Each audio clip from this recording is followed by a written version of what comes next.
Hello students. तो आज हम पढ़ेंगे रेडियो एक्टिविटी। तो रेडियो एक्टिविटी में पहले तो हम पढ़ेंगे एक एटम के बारे में। ठीक है, एक एटम के बारे में। तो सर जे थॉमसन थे जिन्होंने निकाला था इलेक्ट्रॉन, और एक साइंटिस्ट थे रदरफोर्ड जिन्होंने कि अल्फा पार्टिकल का जो स्कैटरिंग होता है उसका एक्सपेरिमेंट किया था। ठीक है, तो उस वजह से हमें जाके एक एटम का जो स्ट्रक्चर होता है वो हमें पता चला था। तो एक एटम कुछ ऐसा होता है, मॉडल है ये एक एटम का।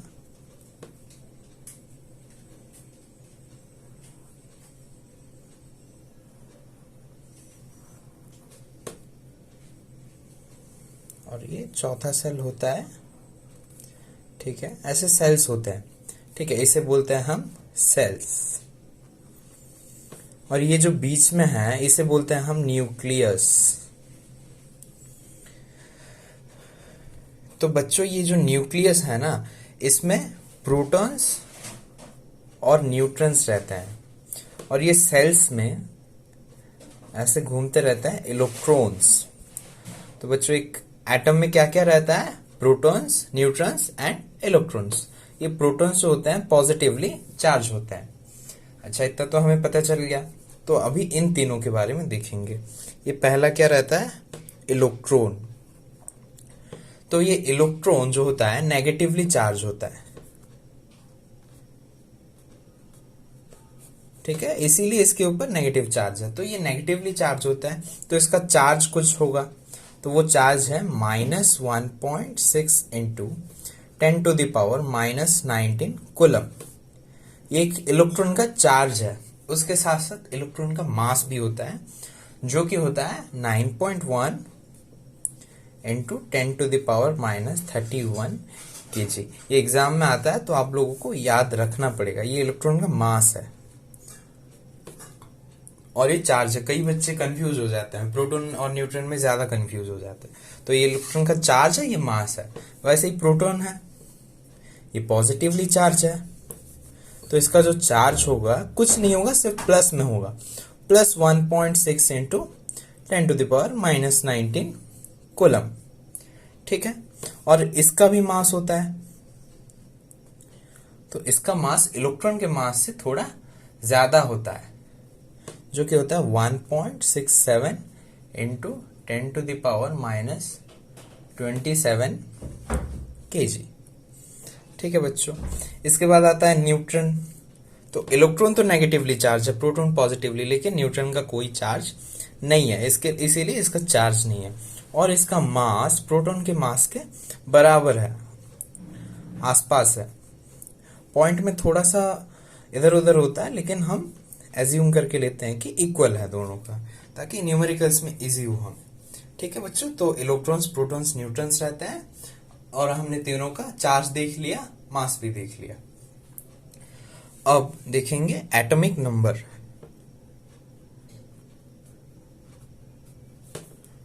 एटॉमिक नंबर तो हमें पता है, हमने याद भी किया होगा 1 से लेके 30 तक या 20 तक atomic number, hydrogen, helium, lithium जैसे 20 या 30 तक याद करते हैं हम। तो हमें पता है कि हाइड्रोजन का 1 है, नाइट्रोजन का 7 है, ऑक्सीजन का 8 है, कार्बन का 6 है। तो अभी मैं बोल रहा हूं कार्बन है, तो इसमें क्या है? 6 प्रोटॉन्स है, 6 इलेक्ट्रॉन्स है और 6 न्यूट्रॉन्स है, क्योंकि इसका एटॉमिक नंबर 6 है। अभी मैं बोलूंगा एक एटम है X, जिसमें कि 10 इलेक्ट्रॉन है। मुझे नहीं पता है कौन सा एटम है, लेकिन इसमें 10 इलेक्ट्रॉन है। तो ये कौन सा एटम हो सकता है? तो सब बच्चे बोलेंगे नियॉन, क्योंकि नियॉन 10 नंबर पे आता है। तो नियॉन पे क्या होता है? 10 इलेक्ट्रॉन होता है, 10 प्रोटॉन होता है, 10 न्यूट्रॉन होता है। लेकिन ये कार्बन भी हो सकता है, ये कार्बन भी हो सकता है, क्योंकि कार्बन नेगेटिव है। ठीक है ना, कार्बन एक नॉन मेटल है, तो वो इलेक्ट्रॉन गेन करता है। जो नॉन मेटल है वो इलेक्ट्रॉन गेन करता है, जो मेटल है वो इलेक्ट्रॉन लूज करता है। ये बात हमेशा याद रखना चाहिए। तो कार्बन एक नॉन मेटल है, इसीलिए वो इलेक्ट्रॉन गेन करेगा, तो उसके पास 10 इलेक्ट्रॉन रह सकते हैं, क्योंकि हमें पता है कि कार्बन हाइड्रोजन के साथ 4 बॉन्ड बनाता है। ये हमने पढ़ रखा है पहले से, ठीक है ना। तो 10 इलेक्ट्रॉन है, इसका मतलब वो कार्बन भी हो सकता है।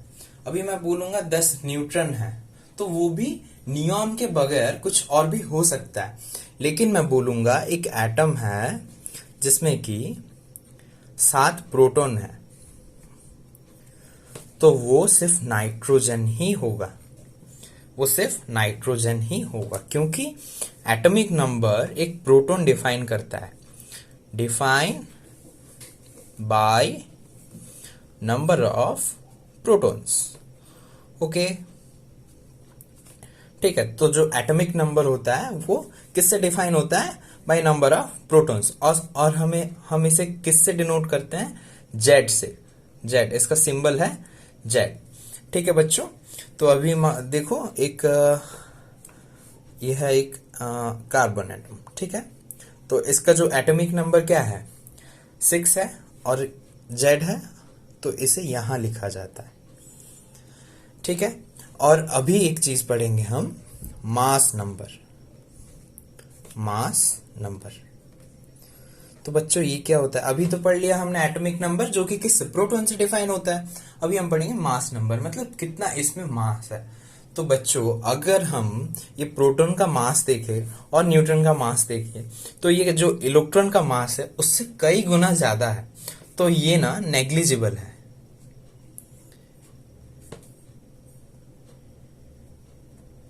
ठीक है बच्चों, ये जो मास है ये नेग्लिजिबल है। तो हम सिर्फ एक एटम में ना न्यूट्रॉन और प्रोटॉन के मास ही लेते हैं, इसीलिए टीचर्स बताए रखते हैं कि अगर एक मतलब एटॉमिक नंबर उसका 7 है तो इंटू 2 कर देना है, +1 करना है ऑड में, या तो इवन में इंटू 2। इंटू 2 क्यों करना है? क्योंकि प्रोटॉन और न्यूट्रॉन का मास ही लिया जाता है, इलेक्ट्रॉन का नहीं लिया जाता, क्योंकि वो बहुत छोटा होता है, मतलब उस मास में वो बहुत कम है इन दोनों से। तो जो मास नंबर है वो किससे डिफाइन होता है? Number of protons plus number of electrons, sorry, number of protons plus number of neutrons, sorry थोड़ा गलती हो गया, ठीक है। तो मास नंबर जो है, और ये डिनोट होता है ए से, ठीक है, डिनोटेड बाई ए, ठीक है ना। क्या होता है? Number of protons plus number of neutrons, इसे हम बोलते हैं मास नंबर। तो कार्बन में 6 और 6 प्रोटॉन 6 न्यूट्रॉन है, तो क्या हो जाएगा इसका? 12, और इसे हम ऐसे लिखते हैं।